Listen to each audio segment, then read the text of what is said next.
I'm getting cold.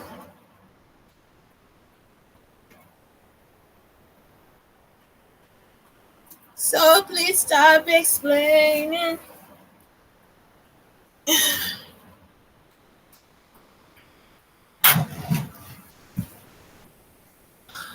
Oh, I have eggshells. I'm actually walking on eggshells right now. Okay, let's see. So see, this still says upcoming. And it's not playing.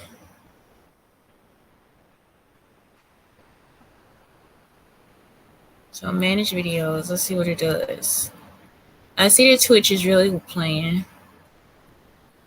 Let's go here.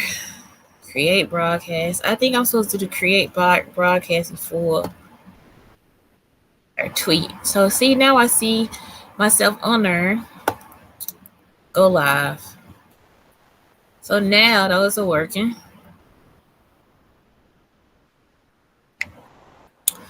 What's it today? Rice check.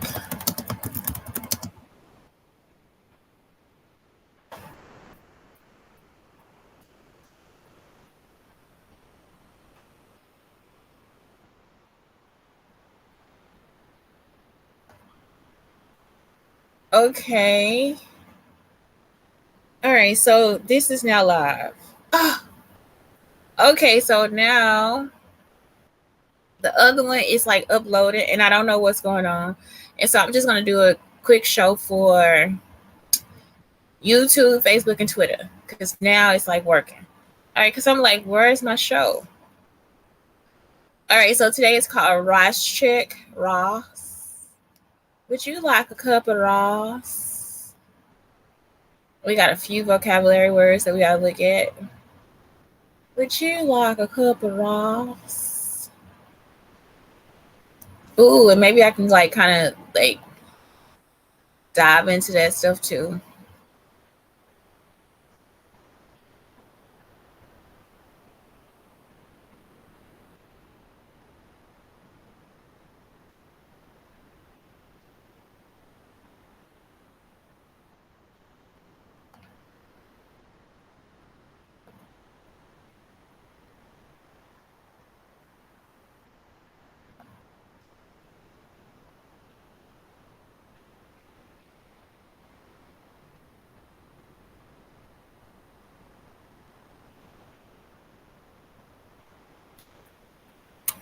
Okay.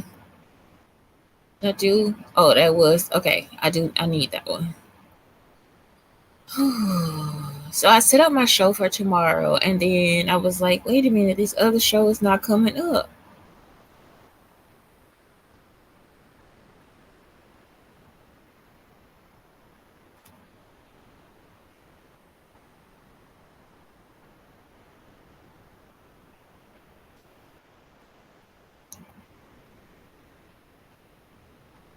Okay, guys, so here we go.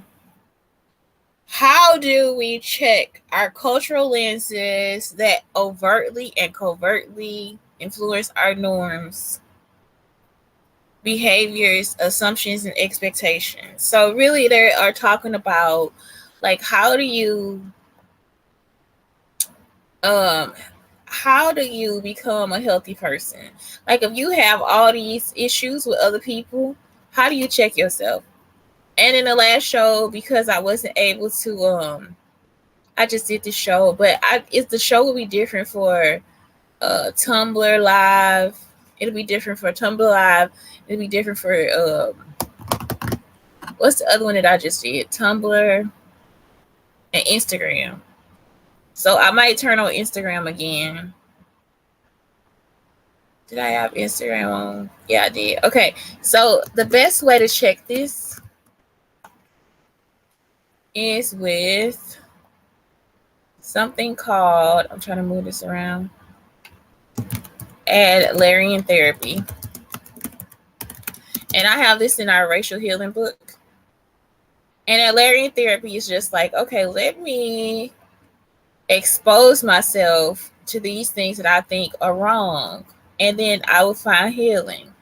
You find this a lot of times. A lot of people that do this is like Say, for instance, a person is not actually around Black people, and everything that they've had, every experience that they had is like somebody else telling them something about a Black person. And so then they feel like, oh God, I'm racist. You like they're not racist. They don't know if they're racist or not. They just like, I don't, let's not even use people. Let's use technology. So say for instance, I am my grandmother, and my grandmother, I'm like, this is a remote control for your LED light. And she says, no, because I think that stuff causes cancer. And you'd be like, what? It causes cancer? Like, no, grandma, it doesn't cause cancer. And we know it doesn't cause, like, this remote control going to this LED light does not cause cancer, right? So it's like, she'll be like, no, I can't do it. It causes cancer. So then one night, she gets into her room, she gets into her bed, and she's like, the only thing that she can use is this. You see what I'm saying? Because her back hurts, she can't get up. It's like, okay. So then she goes ahead and she uses the remote. Okay, let's get the light over here. Can you guys see it? So somebody can see light. So she uses the remote, and so it's just like, well, let's see. She uses the remote, and she's like, okay, well, it goes off. Will it go off? So the light goes off. And she's like, So then she wakes up and she has to go to the bathroom, and again, she's going to try to make it, but she can't see anything in the room, so she turns the light on. And it, like, the color is just too bright, right? So she's using the light. She's really using the light. She just hasn't realized it yet. It's almost like looking at just like, I went over the way we find our identity, and it's like she hasn't identified with it yet. And so it's like one of those situations where she has to find the identity. So now she's like, oh, well, that's too much. I'm gonna set this at the red light, because maybe then I can go to sleep because the white light was too bright. Then the next day she says, oh, I'll try the green light and see if that's better for me. Then the next day she's like, oh, I'll try the blue light. Okay, what does this flash mean? All right, when she talks to you, she's like, you know what, that light really worked out. You know why? It's because she's like, and I read up on it. It never says anything about cancer. So that's it. It's like you have to.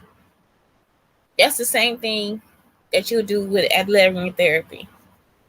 You slowly get yourself integrated into what type of. You'll slowly get yourself integrated into not having this issue with something.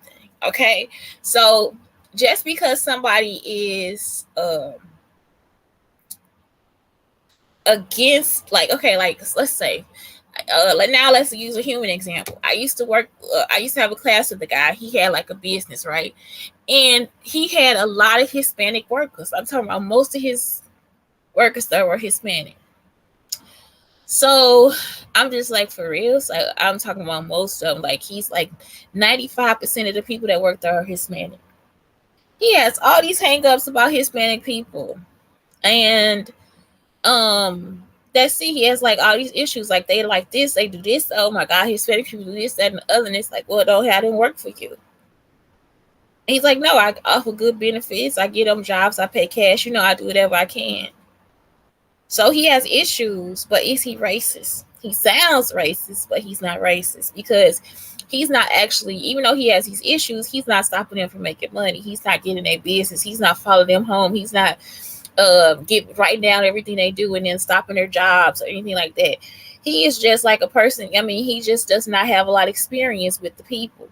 Y'all understand what I'm saying? He has good workers, but he doesn't have a lot of experience with the culture. As opposed to somebody who comes into the job and says, okay, listen, you're undocumented. Nobody knows anything. Listen, I'm going to make you work all the way through straight 8 hours. You don't have any benefits, or whatever. When you get here, park behind the back. If you have a car, I'm going to try to get it towed. You see what I'm saying? So it's like, that's racism, because that's what happens here with the Black people, Black and White. It's a company that owns like a lot of car lots or whatever.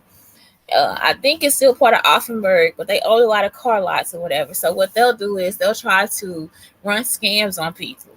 So you get your check car, they'll be the first people to try to come and repossess the car. They'll try to get you to park somewhere, or they'll try to change the law where you're parking at, try to put up fake signs and get money from you. It's also black people in Texas that do that too. They'll try to run scams for more money.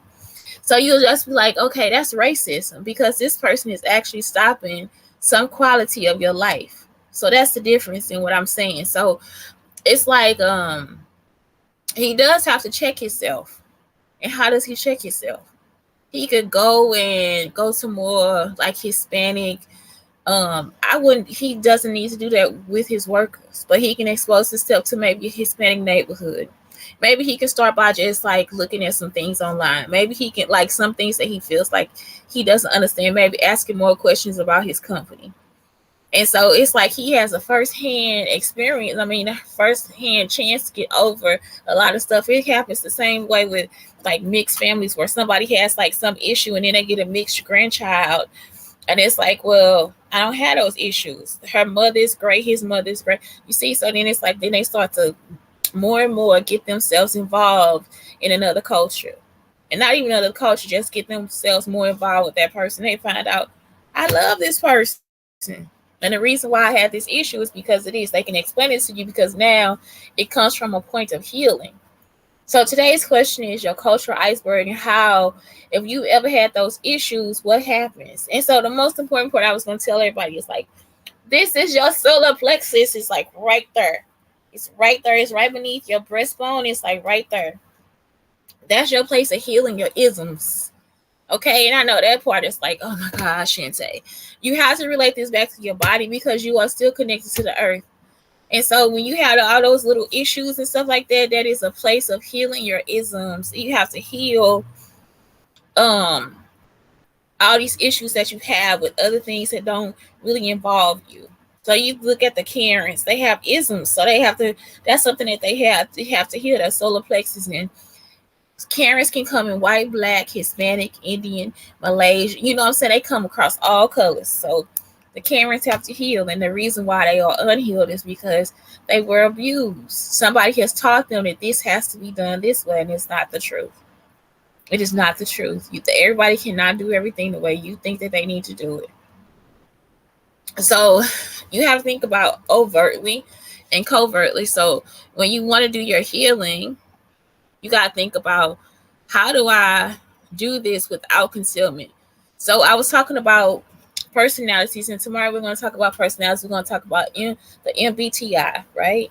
So you want to think about extroverted personalities and introverted personalities. Maybe you felt like you had issues, like, because you guys have issues with some things like that too. I do too, for real. So like, say for instance, a hero. Some people, like, they do these shows where they always have a hero. It's always like a hero, and this person did this. Well, they're only rewarding extroverted people. They don't reward introverted people. So the show in itself has an ism, right? So and it's something that we don't notice as an ism. It's not even a name for it, right? So it's like an extroverted person, if it's like somebody about to snatch a child, extroverted person might go and be like, no, get your fucking hands off the baby. You know what I'm saying? An introverted person might just go and just pull the child back and look at him, or just stand in front of the child. They won't say anything, but they'll probably like just stand in front, maybe with their hands in their pocket. Like, you can't do that. Maybe it's not something that they have to stop right away. Maybe it's an argument about to stop. An introverted person will go call, while an extrovert person be like, no, you're not about to do that shit.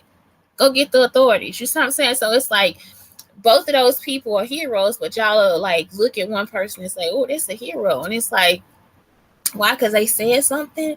It's not always like that. Like, people can't always speak up right away. And so that's the difference between an extrovert and an introvert. You see what I'm saying? They both are heroes. They are both heroes. And it's like, just because you saw them stand in front of somebody or shout or yell or something like that, doesn't mean that the person really didn't do anything.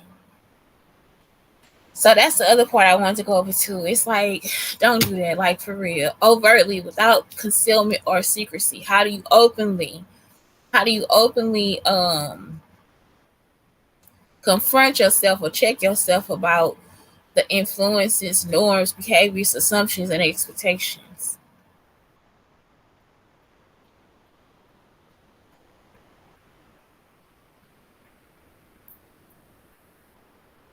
Um, that it won't go away. Okay.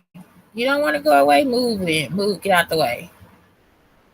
Um, and then covertly, how do you do it behind closed doors?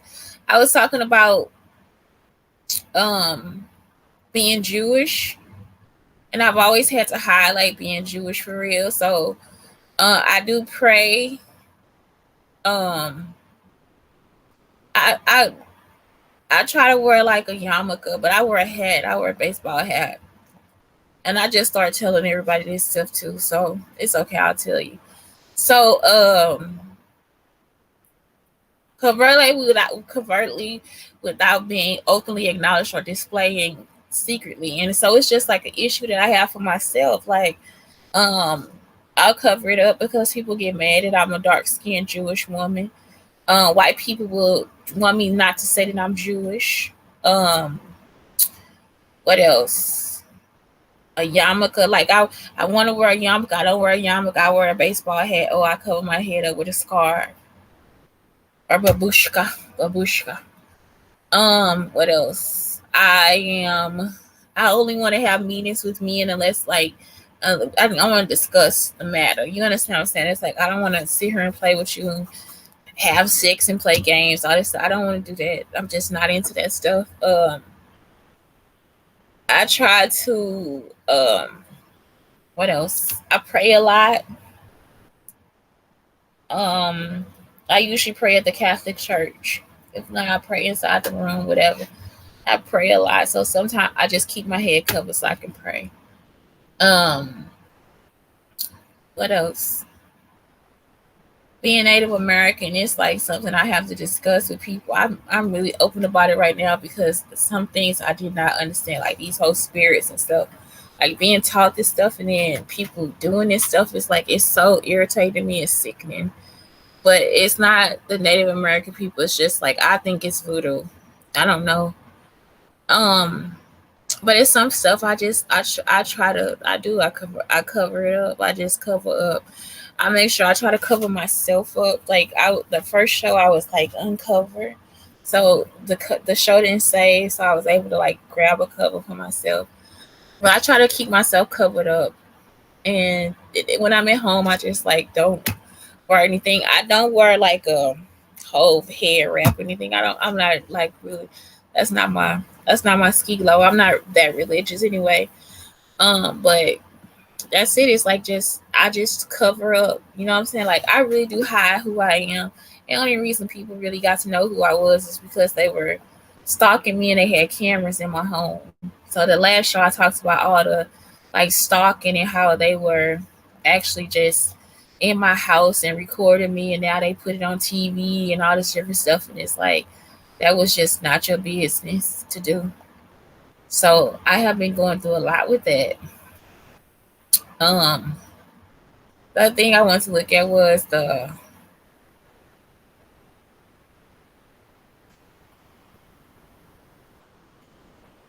um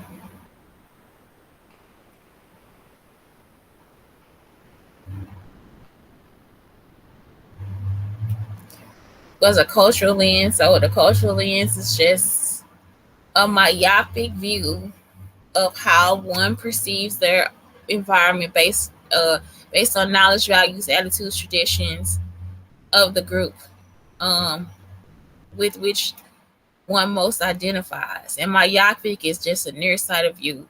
So now that I'm this close, that's what it's saying. Now that you're this close to being a part of your life, how do you view that? You know what I'm saying? What is that you view?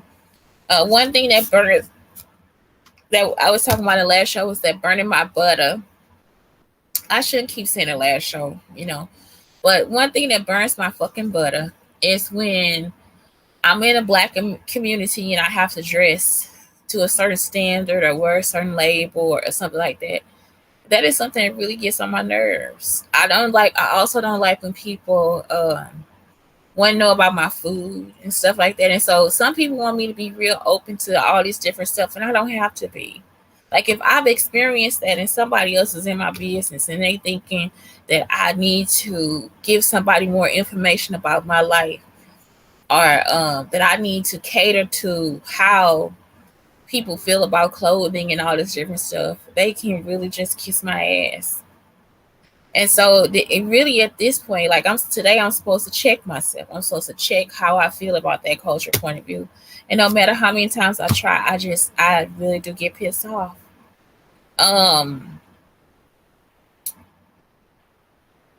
It's okay for you to wear what you want to wear and be who you want to be. You don't always have to. It used to just bother me in college too. Like it's just like you got to have the true religion and the Jabot and Tommy Hilfiger and Ralph Lauren, and it's like I don't need that shit. I don't want it. So that was something else. As far as my food goes, it's just like I eat because my stomach is like kind of like it is. My stomach is very sensitive, so I have to watch what I eat. And so I hated being judged too for what I ate. At some places, they would just like want to ask about my food. At one job, I was being stalked, and they were putting stuff either in my toothpaste or my food. But somebody was coming into my room and tasting my food, and so that was another issue I was having. It's like this person is really overstepping their boundaries, and so I am. And so that's what I concluded in the last show, is that I don't need to check myself. I think somebody else needs to check themselves, because that's a lot of racism. It's a lot of racism to endure and incur. And they actually want me to still sit in their faces and talk and act as if all of us can talk or something. It's like, y'all even had to tell them that the school idea I had, it was stolen for Oprah to open her school. And that doesn't mean that you stop me from opening my school. So in this, it's like really when you checking yourself, it's for you to stop being a racist. Like, have I done this to anybody? Have I done these things to anybody? And if you have, then you are a racist. It does not matter what color you are. If you have stopped people from achieving anything, you are a racist. It's antagonistic. So, and it's continuous. It's antagonist. It continues and continues and continues to taunt. And it means like so I'm saying it's like if you have stopped my way of living a life and I'm very capable of doing that, then you are a racist. And I think that it does not matter the color of your skin. You need to be named as such. And you need to pay for whatever crime that you have committed. And so, yes, that today, it's like if you had to check yourself before you wreck yourself, use Adlerian therapy. If you really did go through this question and think, I don't have this problem. I don't think I need to check anything. I think other people need to check themselves. Then you guys listen, know that, because that's your therapy, is finding out that not everything that happens in your life is your fault. Some people, oh, this is your fault. No. Not everything that happens in life is your fault. If some person came to your door, knocked on your door, and attacked you, how the fuck is that your fault? If you were putting gas in your car and somebody just came to you and just started fucking with you, how is that your fault? None of this is your fault. Some of it is just not your fault. So that's when you go, okay, well, you can try to understand. And really, as a good person, you will come to a certain understanding. It's something that actually happens naturally. I've actually started to understand all of my enemies and thought to myself, you can burn in hell. You understand what I'm saying? It's like, I don't have time to pardon you or anything. I have no type of love for you at all. You understand? You a dust mite to me. It's like these people actually thought that I thought about them after all these years of not being in school with them, all this different stuff. I don't give a fuck about you. And you being in my business is just not your fucking business. It's not your fault. Nothing in my life is your fucking business. Like, I'm a private person with my son. You kidnap my son and then you can take my son to somebody else to raise him? Are you fucking kidding me? Like, this is not your fucking business.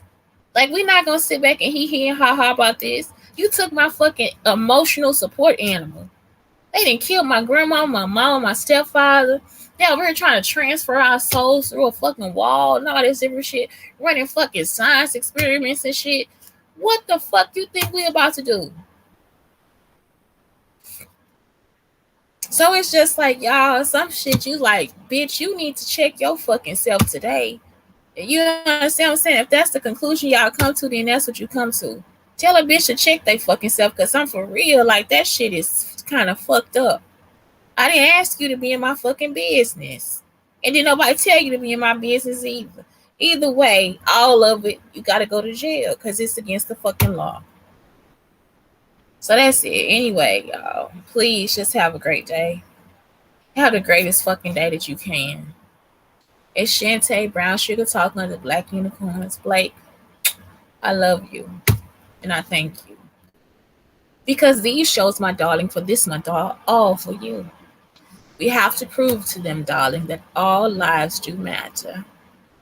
And darling, I thank you for standing up for the world. I sincerely do. Have a great day.